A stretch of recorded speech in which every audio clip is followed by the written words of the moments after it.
do tema, o livre-arbítrio.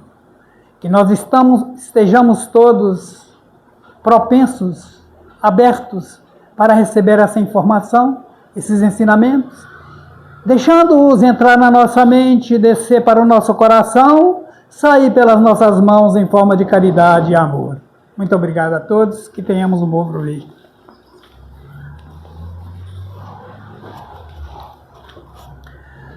Bom, o nosso tema desta noite, o livre-arbítrio. O que seria o livre-arbítrio? Vocês estão vindo aí atrás?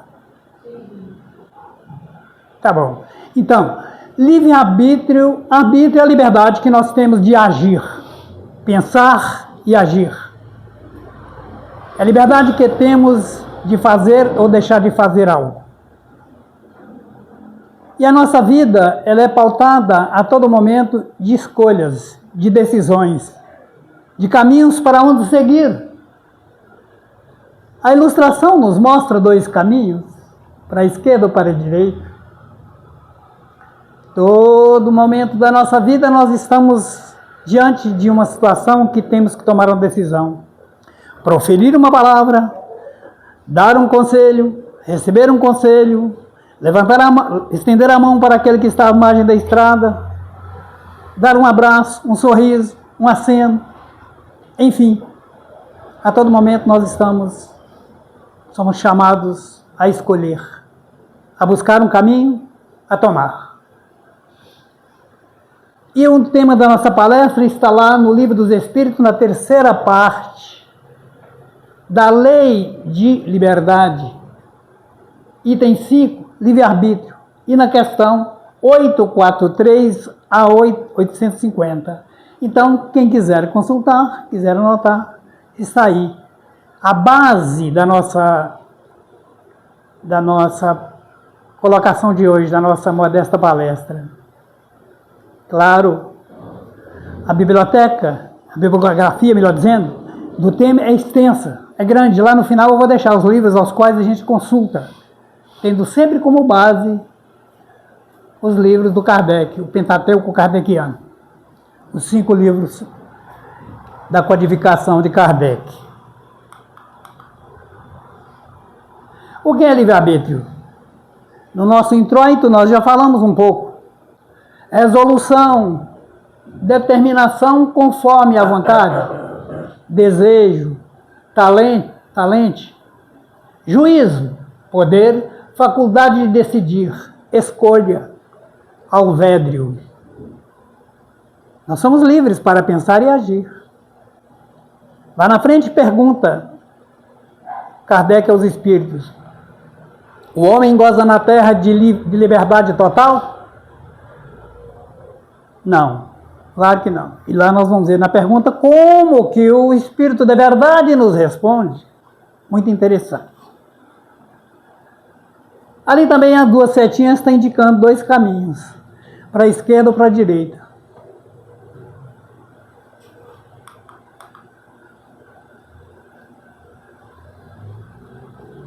Também, 2 caminhos a seguir.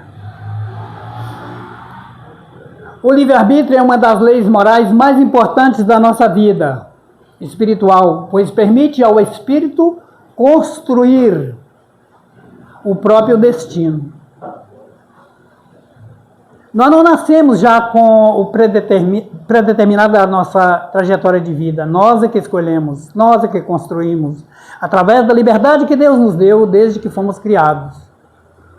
Através do momento em que nós fomos criados por Deus, Ele nos deu a capacidade de pensamento contínuo, nos deu a liberdade de pensar e agir. Nos deu, então, a vontade para nós escolhermos, segundo os nossos propósitos e a nossa capacidade de entendimento e conhecimento. Tudo isso de acordo com a nossa consciência é onde está escrita a lei divina para cada um de nós.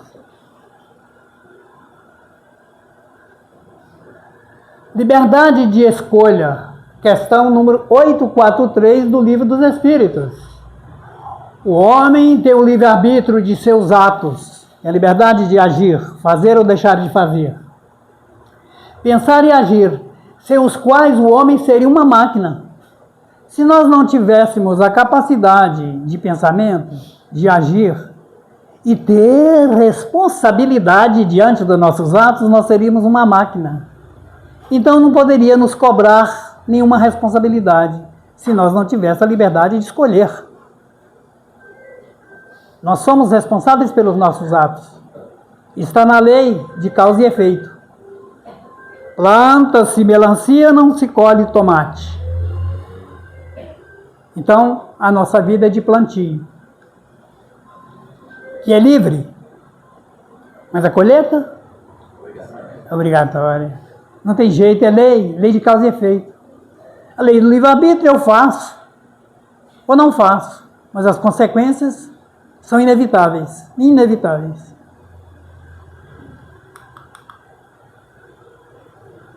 Vamos fazer uma viagenzinha no tempo e no espaço. Vamos lá. Da criação dos espíritos, na pergunta 115 do Livro dos Espíritos. Deus criou os espíritos, uns bons e outros maus? Não, claro, se Deus é toda a perfeição, onipotente, onisciente, onipresente, toda bondade, causa primária de todas as coisas, e está escrito lá na pergunta número 1 do Livro dos Espíritos, quem é Deus? Não haveria espaço para Deus criar coisa ruim. A maldade, o mal, nós é que criamos, nós é que alimentamos. Todos os espíritos foram criados simples e ignorantes. Quer dizer, simples e ignorantes no sentido de não saber, de não conhecer. Eram virgens. Foi colocado num ponto de partida na conquista da vida de homem. Sendo homem, ele recebeu os dons divinos. O pensamento contínuo. Por que o pensamento contínuo? Porque os animais também pensam. Pensam não, tem lampejos de pensamento. Eles não pensam propriamente, mas o homem sim. Ele atingiu um estágio evolutivo tal que ele pensa. Ele tem liberdade de agir. Ele tem livre pensamento. Porém, com a liberdade de escolha, todos os espíritos foram criados simples e ignorantes com a liberdade de escolha, com a capacidade de escolher o que ele quer, o que ele não quer, o que ele deve e o que não deve fazer. É ele o responsável. E perante a lei divina, ele responde pela lei de causa e efeito. A evolução espiritual depende das escolhas feitas ao longo das experiências reencarnatórias. Olha a reencarnação aí, um dom divino que Deus nos concede, para que nós possamos, saindo desse plano, ascendendo ao plano espiritual, voltarmos para corrigir aquilo que nós fizemos de errado. Nós não passamos na prova a qual nós escolhemos livremente. Deus nos dá a oportunidade de aqui retornar nas sucessivas reencarnações, para que nós retornemos a nossa trajetória, para que nós volvamos à Terra em busca do livro sagrado da sabedoria divina e fazer as lições, praticando o amor e a caridade. Revendo os conceitos, aprendendo outras coisas, deixando de fazer outras, aprendendo outras melhores. E assim é o objetivo da reencarnação. E de resgate do nosso passado negro, que descansa nos porões da nossa memória espiritual, de um passado distante. Um passado negro, onde medram os abrolhos da nossa alma, os espinhos que nos espetam a todo momento, cobrando-nos, colocando-nos, chamando-nos a atenção para o caminho reto, para a busca de endireitarmos as nossas veredas, endireitar o nosso caminho, preparar o caminho do Senhor.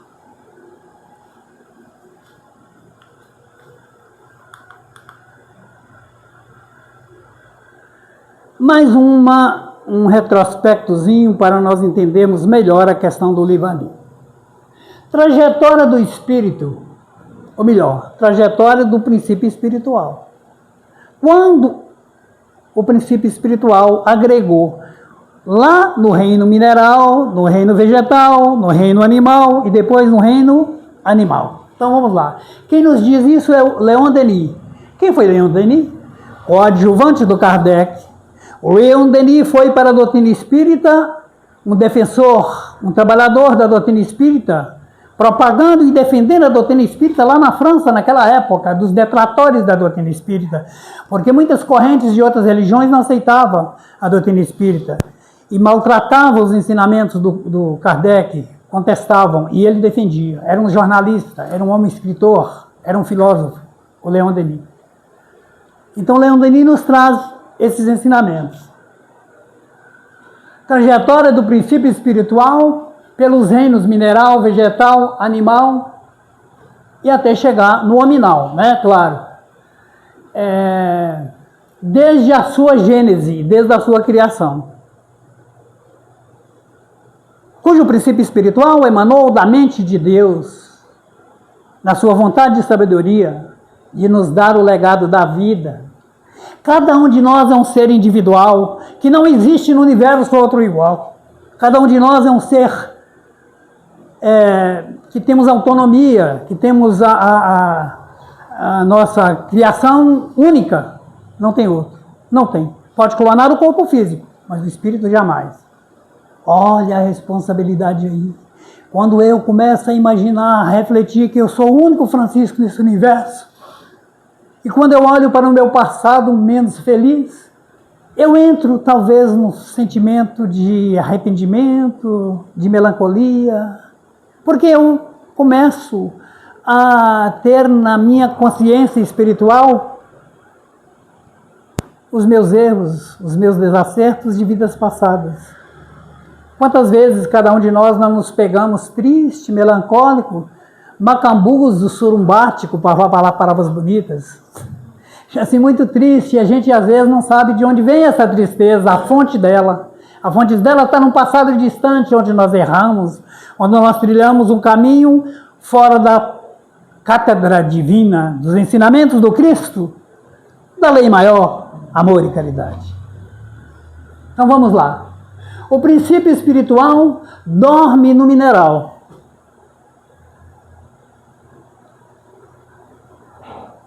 Acorda no vegetal. A planta não tem sentimento, ela não acorda, ela não desperta, ela não desabrocha para a vida, alimentando do elemento mineral, da terra e da água. Olha a simbiose, está tudo imbricado, tudo no universo. Sonha no animal, repetindo, o princípio espiritual dorme no mineral, acorda no vegetal, sonha no animal e desperta no hominal. Através do pensamento contínuo, através da vontade e do livre-arbítrio, agir ou deixar de agir, do pensar. Completa ele. Tudo no universo é magnetismo, tudo. Entre os mundos é gravitação, os mundos não ficam gravitando. Entre as almas é simpatia. Desde um grão de areia até as grandes constelações, tudo está interdependente. Daí nós já começamos a dar asas à nossa imaginação e pensar, realmente não há então um livre-arbítrio, uma liberdade total. Nós estamos em simbiose, nós estamos imbricados uns com os outros, até mesmo os reinos, para podermos progredir, que é a vontade divina. Nós temos liberdade, mas ela é relativa até certo ponto, com responsabilidade. Alguma pergunta até aqui? Se eu não souber, nós vamos pesquisar. Vamos lá. Instinto, razão e livre-arbítrio. Vamos aqui ver o que é o instinto. O instinto é o prelúdio da razão. Antes da razão vem o instinto. Exemplo. Tentam matar um inseto, uma barata, por exemplo, o que acontece? Você tenta pisar nela para esmagar, o que ela faz? Foge, dá no pé. Ou finge de morta. Senhor? Ou finge de morta. Olha só, finge de morta, eu não sabia, é mesmo? Fica lá quietinho. Fica lá quietinho, na hora que você distrai, ó. Então, Quer dizer que ela está observando a gente. claro. Na hora que você vira as costas, na hora que você vai ver, cadê a barata? Tem algo nela que a dirige, e o instinto ele é governado pela espiritualidade, sabia? Ele não depende da sua vontade. Se eu tentar jogar um grão de qualquer coisa contra a sua vista, o senhor imediatamente fecha os olhos. E o senhor não pensou para fechar os olhos. Não é? Como é que é o nome do senhor? Pedro Jorge. O senhor Pedro Jorge não pensou para defender daquele objeto que ia agredir os olhos dele. Instinto. Nós ainda somos governados pelo instinto. Viu? Que é o prelúdio da razão. Antes da razão vem o instinto. O Bezerra de Menezes fala assim, ó. O homem ainda dorme num berço esplêndido desde a sua criação, desde os primórdios da civilização. E o homem ainda está emulado no instinto, cujas experiências requer reparo urgente. O homem ainda vive na área do instinto, onde ele acomodou e ainda não despertou para exercer a sua razão plena, em comunhão com o pensamento divino. Vamos de novo. Livre-arbítrio, instinto, é o prelúdio da razão. Né? Os animais todos têm instinto, e nós temos um pouquinho também. A razão já é essa capacidade que vem do ratio, raciocínio, pensamento. Nós temos a capacidade, né, de exercer a nossa capacidade, o nosso discernimento. O senso crítico das coisas. Por isso que nós temos essa capacidade, nós temos todo esse arcabouço divino que Deus nos deu, não nos permitir errar, e ainda assim erramos. E o livre-arbítrio, que é a liberdade de agir. Ensina-nos a doutrina espírita que são etapas sucessivas e interligadas. Está vendo? Instinto, razão e livre-arbítrio são interligados, interdependentes. Na marcha evolutiva do princípio inteligente, a alma. Não é um princípio inteligente a alma? Eu não falei do princípio espiritual? Ali só difere a alma, botaria para colocar espírito. Porque o que é a alma? Espírito encarnado, muito obrigado, eu tinha esquecido. E o que é o espírito? Sim, mas e o princípio inteligente, claro. E ele é a alma desencarnada. Então tá lá. É tudo questão de conceito, né? A alma dorme na pedra, sonha no vegetal, agita-se no animal e acorda no homem. É o que Leandro diz antes. Não é interessante? Ah, Francisco, eu fui pedra? Não, meu filho, você não foi pedra, você não existia ainda. Você era simplesmente uma fagulha divina da mente de Deus a alimentar aquele mineral. Não é? Você pode pegar, seu Pedro Jorge, 4 elementos que agrega a matéria. O hidrogênio, o oxigênio, o azoto e o carbono. Está ali, uma molécula de um mineral. Aos nossos olhos ela não tem vida propriamente dita, mas nela tem um princípio inteligente de Deus. A ela falta a vida propriamente dita. E a vida, para dar vida a ela, tem que ter, então, o quê? O princípio espiritual. O fluido cósmico universal, para colocar nela. O homem vai ao laboratório, junta os elementos químicos e cria outro elemento químico. Mas não cria vida. Só Deus.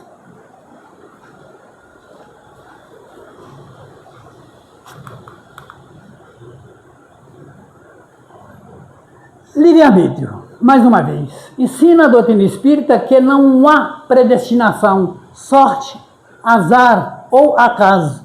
Tudo tem uma razão de ser. Não cai uma folha da árvore sem que Deus não queira.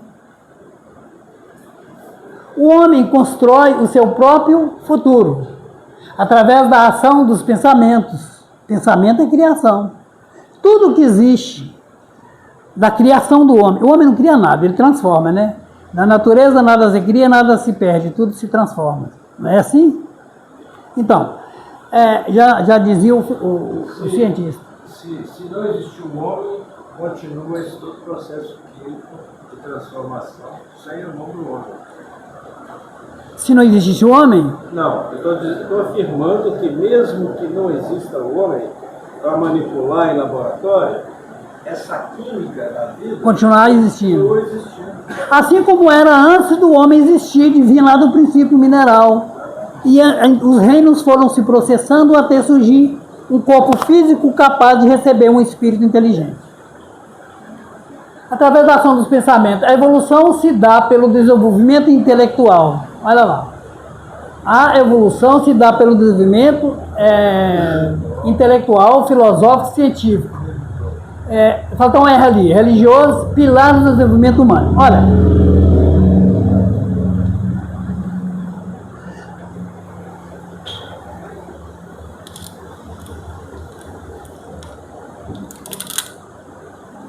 Três pilares da doutrina espírita é alicerçada. Três pilares do conhecimento humano: ciência, filosofia e religião. Está escrito lá. Aí a gente perguntou, o que é a ciência, Francisco? Nós poderíamos conceituar, num conceito bem assim simplesinho, ciência como o processo de geração do conhecimento.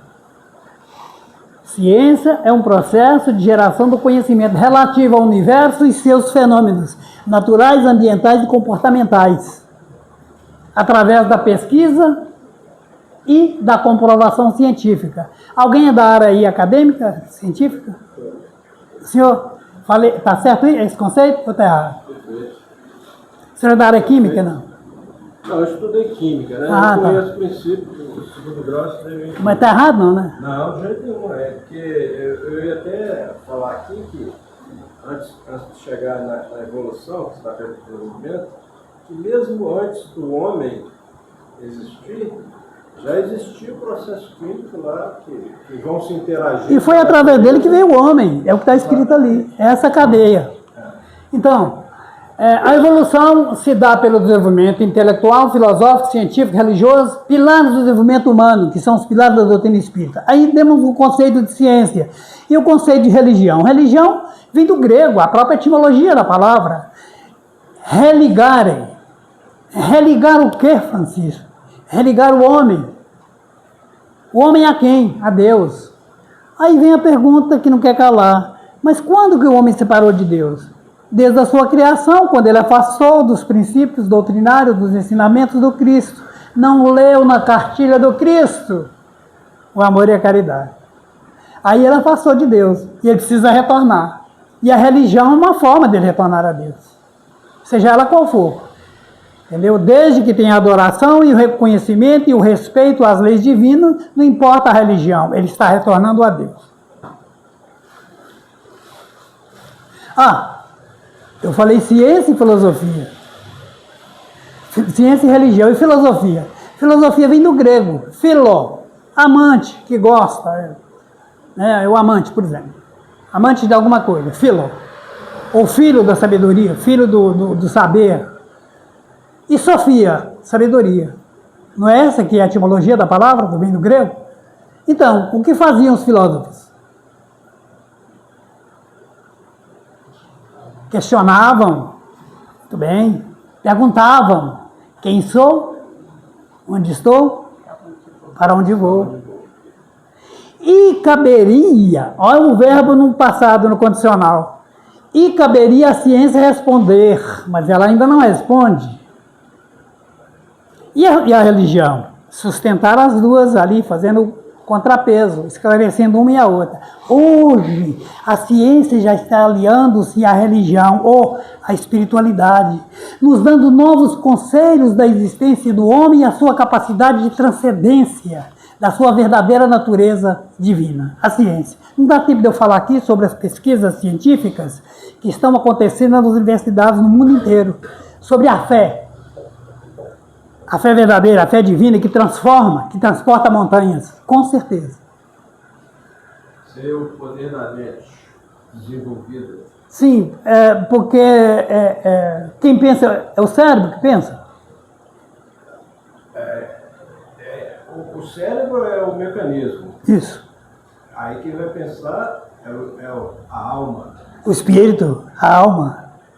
Porque é um... o espírito e alma, não sei se é... De onde que vem essas definições? Sim, espírito e alma é conceito. O espírito encarnou é a alma. A alma desencarnada é espírito. É só isso, é só uma questão de semântica. Pois é, então, por exemplo, é a alma que vai trabalhar isso nos laboratórios. É o espírito que pensa. O cérebro é um HD, é um processador do computador. Ele recebe as emanações do espírito. Quem pensa, o espírito pensa, manda para o computador, que é o cérebro decodifica o pensamento do espírito e o transforma em palavras, entendeu? Em ação.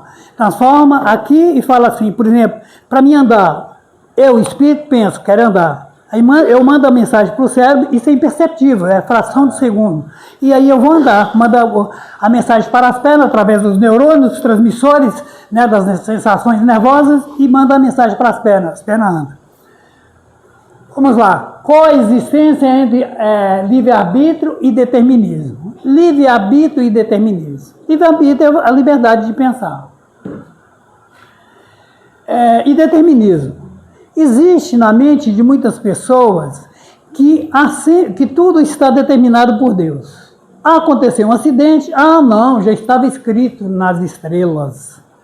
Aconteceu uma fatalidade assim comigo, mas é o destino. Ora, o destino nós já vimos que é nós que construímos. Toda efeito inteligente tem uma causa inteligente. Se houve, por exemplo, uma coisa que aconteceu comigo, um acidente, fui eu que criei toda a probabilidade desse acidente acontecer. Entendeu? Eu tenho alguma razão de culpabilidade, claro. Eu que construo o meu destino. Então está escrito lá. Reencarnação é o mecanismo central que une os dois princípios. Olha interessante aí. Vamos prestar atenção aqui, porque aqui tem uma chave interessantíssima. Interessantíssima. Olha lá, vamos ver. Livre-arbítrio. A reencarnação une os dois, livre-arbítrio e determinismo. Francisco, mas não existe determinismo. Sim, o determinismo propriamente dito, não.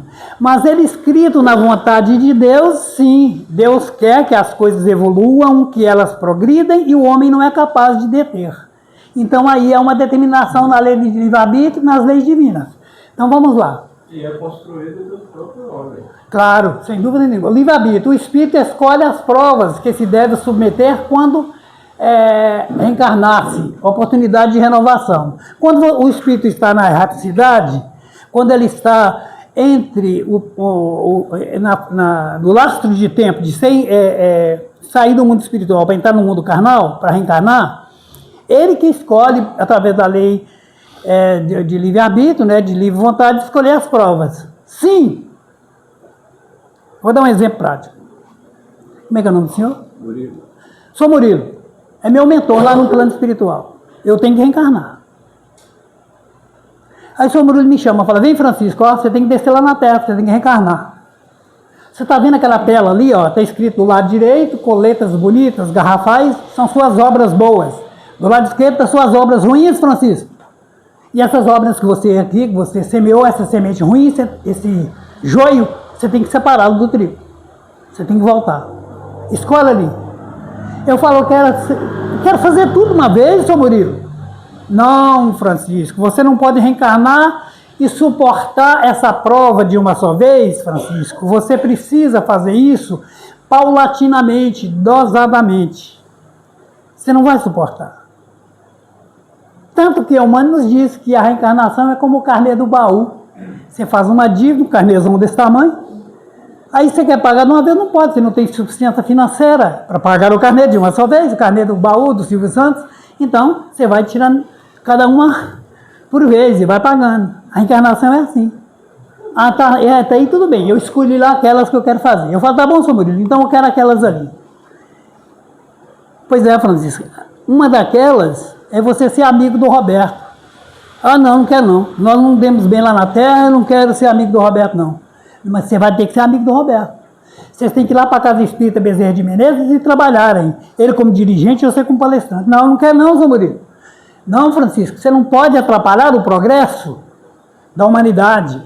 E nesse contexto você tem que reencarnar. Aí vem a reencarnação compulsória, a expiação. Não é uma prova. A prova você escolhe, a expiação não. Ela é imposta. Então está no determinismo ali. Entenderam agora? Deu para entender legal assim? Então tá. E o que é determinismo? Expiações compulsórias, necessária à reparação das faltas passadas, cometidas para a regeneração e progresso. É obrigatório. Ah, não tem determinismo divino. Não. Ali eu desobedeci à lei de causa e efeito, à lei de progresso, e eu não posso atrapalhar o progresso da humanidade. Não posso. Por isso que a Terra está sofrendo o expurgo desses espíritos renitentes, refratários, ruins, de má índole, para deixar o planeta receber aqui espíritos melhores, para poder vir ajudar nessa transição do planeta de expiação e provas para regeneração. Continue estudando você. Tá bem. Quer dizer que está havendo um expurgo dos espíritos ainda inferiores que estão na Terra.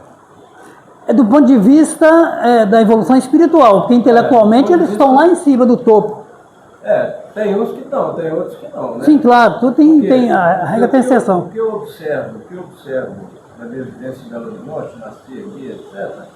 Quando eu estava no primário, eu pensava assim, a gente vai estudando, vai melhorando, e etc., aprendendo, e vamos evoluindo, né?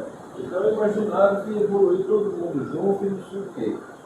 Mas, na prática, o que eu observo é que evoluiu muito.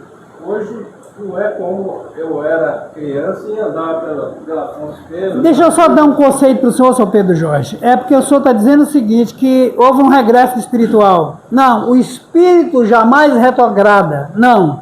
Você chegou nessa posição, é conquista, é direito seu. São dádivas divinas que você conquistou ao longo do tempo e que ninguém te tira, ninguém. Você não volta, você pode estacionar. Está lá no Livro dos Espíritos. O espírito não retrograda, ele estaciona. E daí para frente, para ele evoluir, ele tem que retomar a sua jornada. No conjunto de seres, eu digo que evoluiu. Mas, por quê? Eu acho que os espíritos que reencarnaram depois são espíritos que ainda precisam ter um certo conhecimento. Por isso que não é só aqui. Isso é globalizado. Né? O que o senhor está colocando, dá uma palestra para fazer.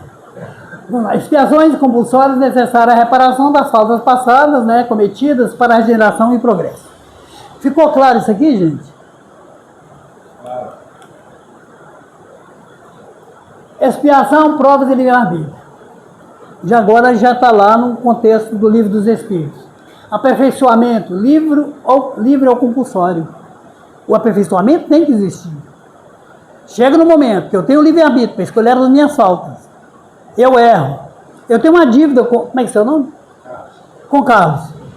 Aí eu falo, Carlos, eu não vou te pagar por agora não tem condição não. O Carlos vai falar, não, Francisco, quem vai te dizer o que você vai me pagar sou eu que sou dono da dívida. Eu que sou o credor. A dívida é sua. Ah, só quero pagar de 1000 vezes. Não, você vai pagar de 10 vezes. Então, está mais ou menos ali. É assim, mais ou menos assim. Então, eu vou reparar o meu débito com você de acordo com as minhas capacidades. Aperfeiçoamento livre ou compulsório? Livre ou obrigatório? Pergunta 246 do Livro dos Espíritos. Não, desculpe. Pergunta 246 do Consolador de Emmanuel. O livro O Consolador de Emmanuel. E de Chico, né? Provação é a luta que ensina o discípulo o rebelde a trabalhar e a edificação espiritual. Provação é a luta que ensina o discípulo rebelde ao trabalho e à edificação espiritual. Quer dizer, você faz isso por livre e espontânea vontade, por livre escolha. Mas chega num momento que eu não quero escolher mais, eu fico renitente, preguiçoso, ali dormindo em berço esplêndido, e a humanidade precisando de evoluir, porque você evolui e eu também evoluo. Nós juntos aqui, nesse centro espírita, nós estamos mais ou menos no mesmo barco. As cidades, os países, os planetas têm a dívida kármica, têm o seu compromisso coletivo um com os outros. Correto? É por isso que a Terra está passando de expiação e provas para a regeneração, porque chegou um momento em que ela não pode ficar mais aqui estacionária. Ela tem que dar esse salto em homenagem, em retribuição àqueles espíritos que progrediram e que já faz jus a estar aqui, regenerando, longe da maldade, do ódio, do rancor, do orgulho. Sim, que vão trabalhar só para o bem. Então vamos lá, o Consolador e Emmanuel, né? Então a aprovação é a luta que ensina o espírito, que ensina o discípulo rebelde ao trabalho e à edificação espiritual. Expiação. Expiação é a pena imposta pelo erro, resgate de débitos passados.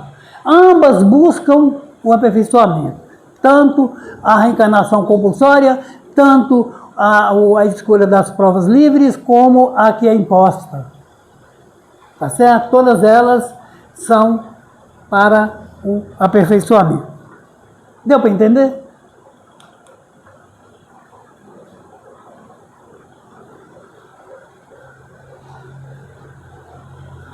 A doutrina espírita nos ensina: a consciência orienta o uso do livre-arbítrio, disciplina moral, autoconhecimento e reforma íntima.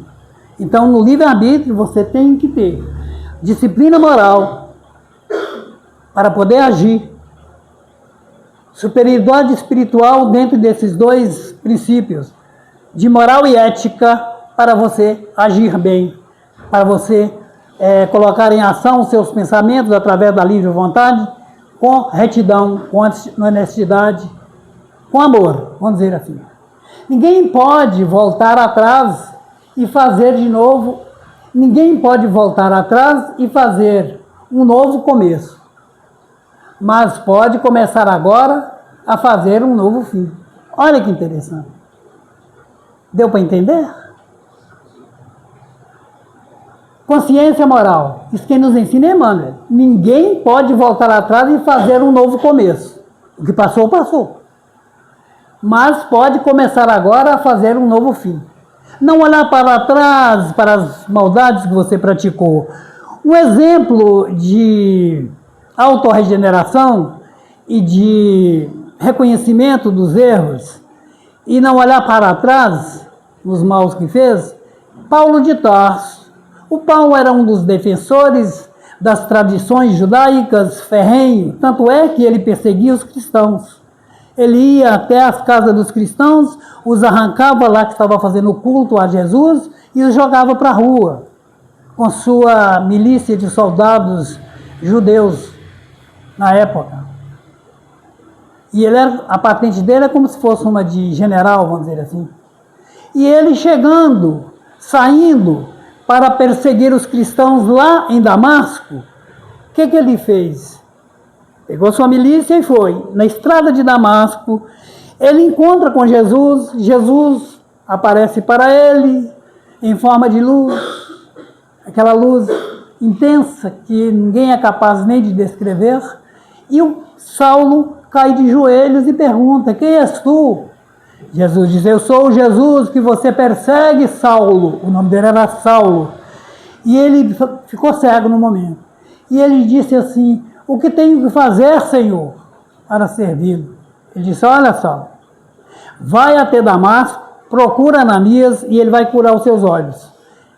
E a partir daí você vai trabalhar na minha seara. E quem foi Paulo de Tarso? Um dos maiores defensores do cristianismo. Paulo de Tarso. Ele não olhou para trás. Ele não ficou remoendo aqueles pecados dele. Ele partiu daí. É o que está escrito aí.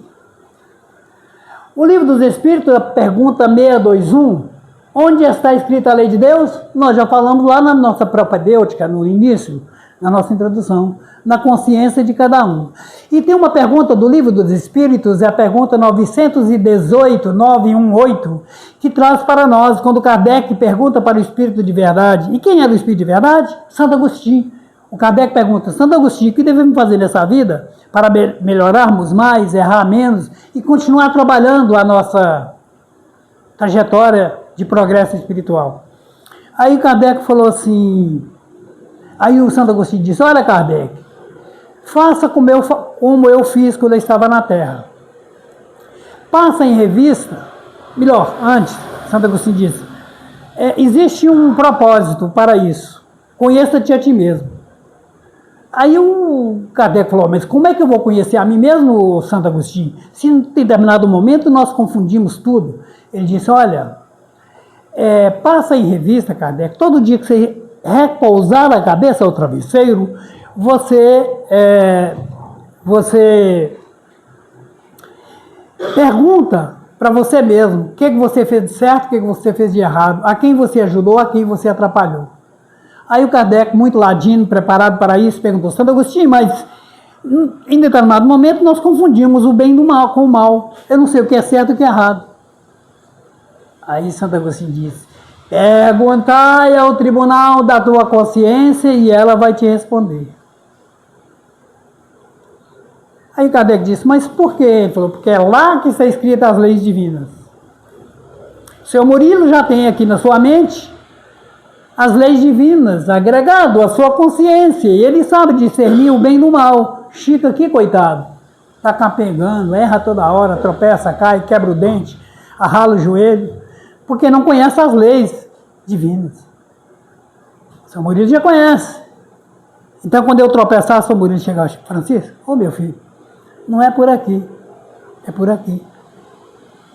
E esse é o nosso dever no plano Terra, orientar as pessoas para o bem, invocando os ditames da nossa consciência, onde é que está escrita a lei divina, que é luz, que é amor, que é a perfeição. Então, a pergunta 621 diz que na consciência está escrita as leis divinas. E a pergunta 918 vai nos responder de como nós devemos proceder. E Santo Agostinho estava referindo-se a Sócrates, que dizia: conheça-te a ti mesmo.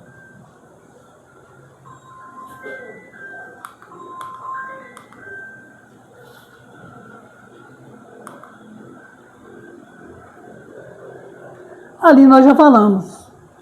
Antes de reencarnar, tudo é combinado com o mentor. Eu não combinei tudo com o seu Murilo, antes de eu reencarnar? Ele não me orientou que eu não poderia pegar toda aquela pauta de dívidas que eu tinha, que eu não ia conseguir pagar? Ele falou: você vai nessa, Francisco, e volta. Depois você volta de novo, para você pagar o resto. É aquelas folhinhas do carnê que você vai tirando e vai pagar. Tá certo? Livre-arbítrio e reencarnação, questão 258, que vai responder sobre isso aí. Antes de reencarnar, o espírito escolhe as provas e experiências e aceita desafios evolutivos. Aceita desafios evolutivos. Responsabilidade é diametralmente proporcional ao conhecimento possuído. Olha que interessante. Eu vou agir de maneira correta ou de maneira errada, de acordo com o conhecimento que eu tenho, com o conteúdo programático da minha evolução, que eu já tenho agregado à minha memória espiritual, o conhecimento. Lá no Antigo Testamento, em Oséias, está escrito o seguinte, Oséias 4:5 ou 4:6, acho que sim. O meu povo pereceu por falta de conhecimento. E depois vem Kardec e diz: espíritas, amai-vos, é o primeiro mandamento. Instruí-vos, é o segundo. E essa instrução não é do banco acadêmico da faculdade, das academias. É um conjunto de elementos que nos leva ao entendimento, à sabedoria. Não é só conhecimento científico, é conhecimento de nós mesmos, como diz, conheça-te a ti mesmo. Isso é sabedoria. O livre-arbítrio é um princípio fundamental da doutrina espírita. Está lá no Evangelho segundo o Espiritismo. E está em João 9:41. Se fosseis cegos, olha o que Jesus fala lá, que João repete para nós. Se fosseis cegos, não terias pecado. Jesus nos diz, se seu olho for motivo de pecado, arrancai-o e atirai fora. Se a sua mão for motivo de pecado, cortai-a. Aqui é um simbolismo, há uma figura alegórica, uma figura de linguagem, mas que retrata tudo. A culpabilidade está diretamente relacionada às luzes. Tá certo? Conhecimento que a criatura possui. Até no direito humano, nas nossas leis que regem a nossa conduta, principalmente na lei penal, lá tem uma excludente de responsabilidade, de culpabilidade. Essa excludente de culpabilidade está justamente de acordo com a consciência do ato do portador do ato delituoso. Se ele era um sujeito rude que não entendia realmente, ele tem ali que há de considerar a sua culpabilidade, porque ele não tinha conhecimento. Ninguém se isenta de cumprir com as consequências dos seus atos porque não conhece a lei. Não, mas diminui. Então está aqui, dentro disso aqui. Opa! Livre-arbítrio, determinismo divino, são absolutos? Aí outra pergunta. O livre-arbítrio é absoluto? O determinismo é absoluto dentro daquela questão? Não. Aí está dizendo aqui. Coexistem, eles vivem juntos. Não são absolutos. O espírito é livre em suas escolhas morais e materiais. Olha a lei de liberdade, livre-arbítrio. Tá certo? Ele responde por suas ações, lei de causa e efeito. Você cospe contra o vento, a cusparada vem contra a sua cara, você joga uma pedra para cima, ela cai na sua cabeça. São leis da física, leis que regem a matéria, mas que dão um exemplo para nós da lei espiritual, da lei de causa e efeito. Que ilustra bem. Entretanto, está sujeito ao determinismo relativo. Eu tenho liberdade de agir, mas a minha liberdade não é total para agir do jeito que eu quero. Ela tem que ser de acordo com aquilo que deve ser feito. Vamos ver mais. Ele é sujeito das consequências em toda a sua existência. O que se resolve pela reencarnação. Errou? Volta lá e conserta. Sujou? Volta lá e limpa. É assim que funciona. Não há fatalidade. Há, pois, sempre a escolha para o bem ou para o mal. E está sempre escolhendo uma direção. Por isso que na ilustração do nosso primeiro slide, na sua primeira lâmina, está lá 2 caminhos. Na segunda também, indicando o caminho que nós devemos seguir de acordo com a nossa vontade, de acordo com o nosso livre-arbítrio. Ninguém pode culpar a ninguém de nada. A escolha é minha.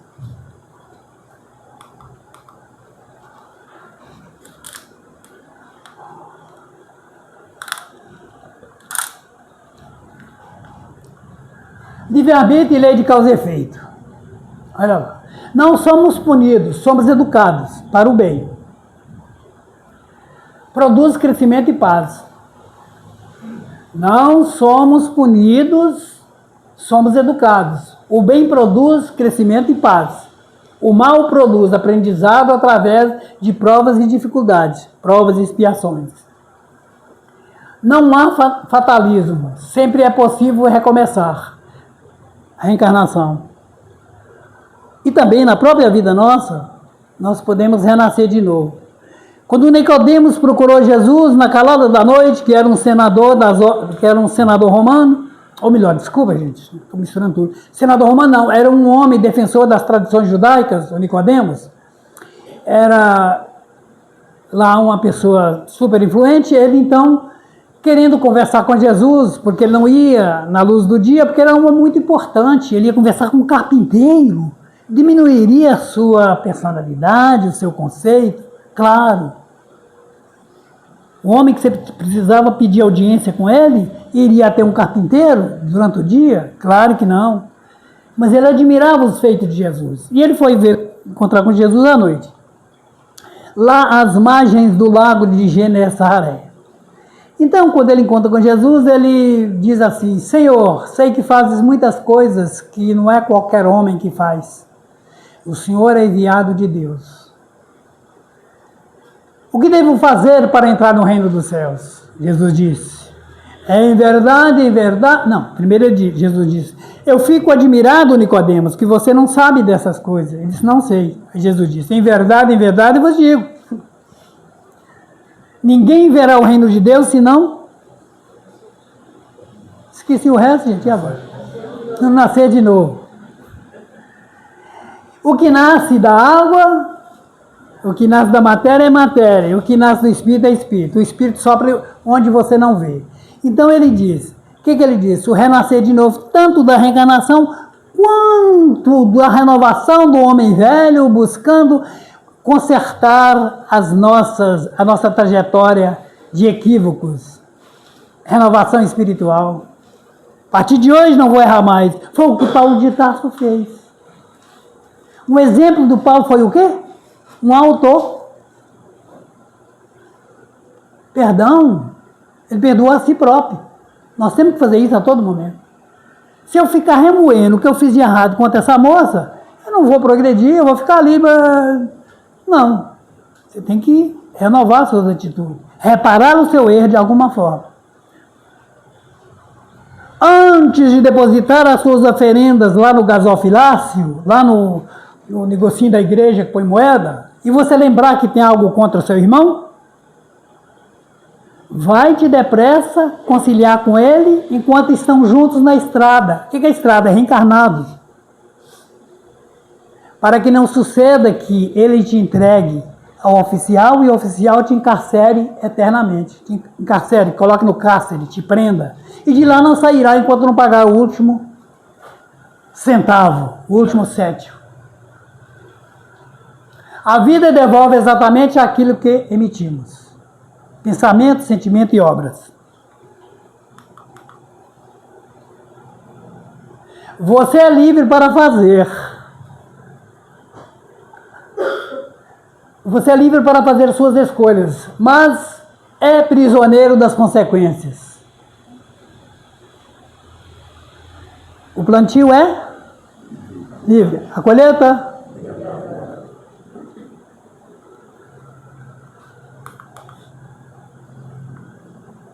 Influência espiritual e livre-arbítrio. Muita gente fala assim, não, como é que é o nome da senhora? Rosângela. Eu falo, dona Rosângela, eu errei, eu sei. Mas não foi culpa minha. Foi culpa dos espíritos que me intuíram, que me incentivaram a errar. Aí a senhora fala, não, Francisco, você tem liberdade de agir. Então vamos lá. Pergunta 459 do Livro dos Espíritos. Os espíritos influenciam nossa vida muito mais do que imaginais. São eles que nos conduzem. É claro que nós não somos marionetes por os espíritos nos conduzirem.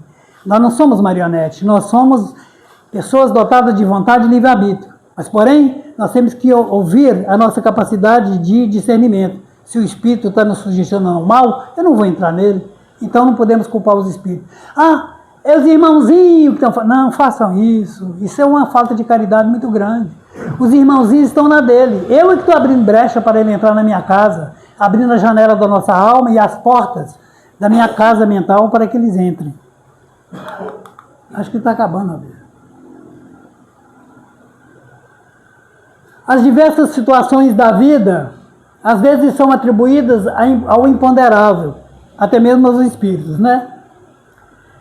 Como a sorte, ao azar, aos astros, à lua, né? E tudo o que acontece ao destino. Eu construo o destino.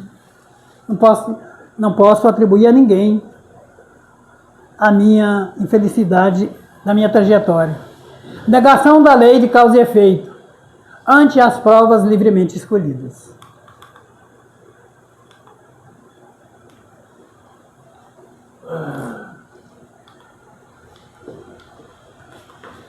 Garrou. O que eu estou arrumando aqui, meu Deus?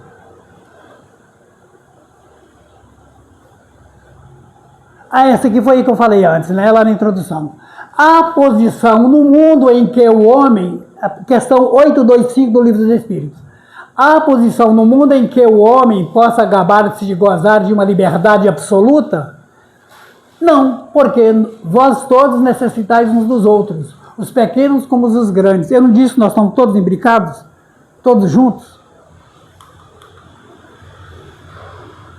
O que é isso, Francisco? Isso é uma pintura que está lá na Capela Sistina, lá no Vaticano, de Michelangelo. Ele pintou no início Deus encontrando o dedo de Deus com o dedo de Adão. Depois o que aconteceu? A igreja viu que estava errado, que o homem não tinha capacidade de tocar o dedo de Deus. Aí o que acontece?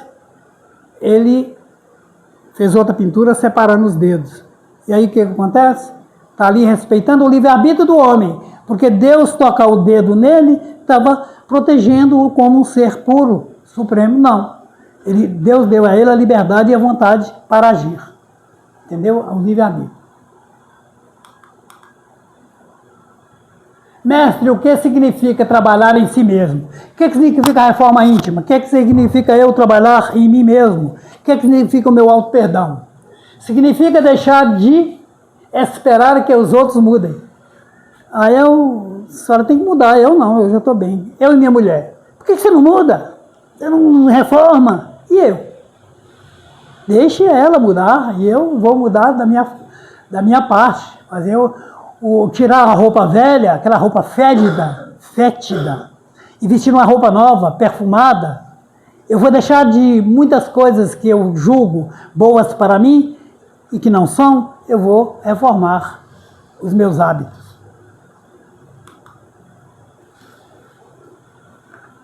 O futuro é construído todos os dias, através do pensamento, ações. O espírito determina seu caminho. O livre-arbítrio, né, determina então o seu destino. O livre-arbítrio é indissociável do ser inteligente, né?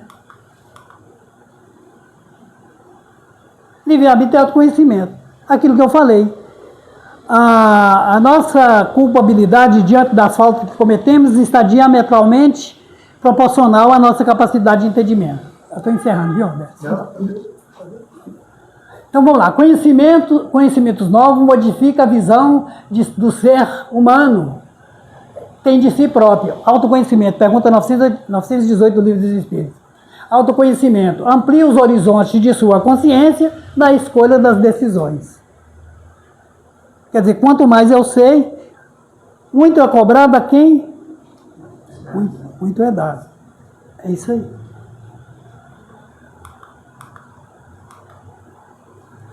Está chegando o fim, Alberto. Transição planetária. Nós já falamos aí, no decorrer da nossa conversa, que nós estamos no estágio de expiação e provas, mas que está modificando. A Terra já entrou nesse processo divino, comandado por Jesus e as hostes divinas, para transpor essa lacuna que há entre o mundo de expiação e provas e regeneração, essa travessia. Nós já estamos fazendo. E lá no livro da Gênese, o nosso querido Espírito de Verdade, o irmão, dá até o nome, Dr. Belry. É claro que a espiritualidade não usa muito esse negócio de insígnica, psicossomática, de doutor, de excelentíssimo, nada disso. Todos são iguais perante Deus. Eles nem gostam.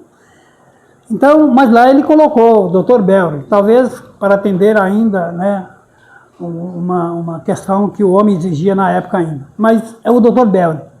E ele disse que a transição planetária, segundo Kardec perguntou para ele, quando começou, ele falou, começou já ostensivamente há 100 anos. Através de quê? Dos eventos climáticos, através das relações humanas no mundo, aí entra tsunami, entra maremoto, terremoto, vulcão, e a própria mente humana se transformando.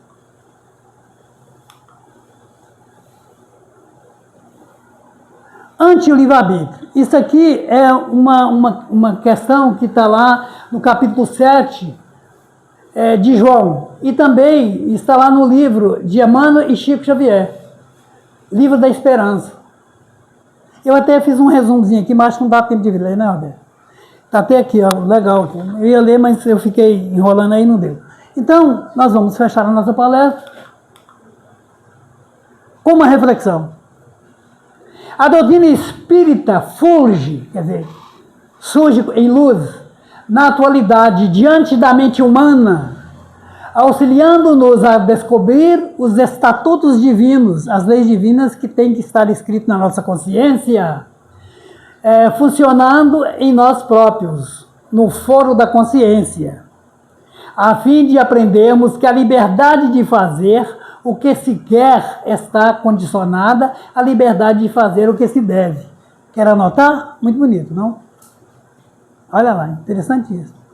Eu posso fazer tudo que eu quiser, lei de livre-arbítrio, mas eu tenho que fazer aquilo que deve ser feito.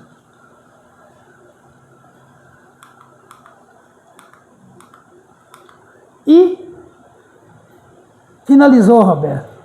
Agradeço a todos pela paciência de ouvir aqui essa voz de taquara rachada, mas que foi com a maior boa vontade e desejo de que possamos introjetar na nossa mente esses conceitos. Muito obrigado, que Jesus continue nos unindo aqui sempre.